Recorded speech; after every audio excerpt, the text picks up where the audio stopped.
So what is a typical Chinese breakfast like, you may ask?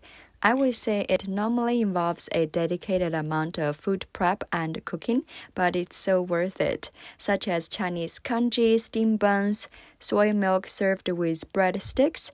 Today we are making one of the easiest Chinese breakfasts you can find in China. It's called 煎饼果子 or Chinese crepe.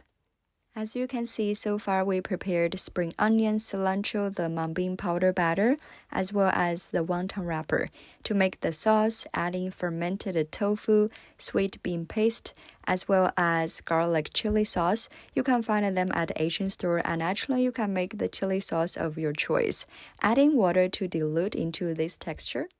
Now deep fry the wonton wrappers until crispy and golden brown, remove from the oil. This adds some crispy texture to the Chinese crepe, which I love a lot. In a big pan, apply a thin layer of cooking oil, adding small amount of the mung bean batter to cook on low heat, cracking 1 egg for each serving. Drizzle with chopped spring onion, cilantro. Cook until the bottom side is done. Flip the crepe to continue cooking the other side.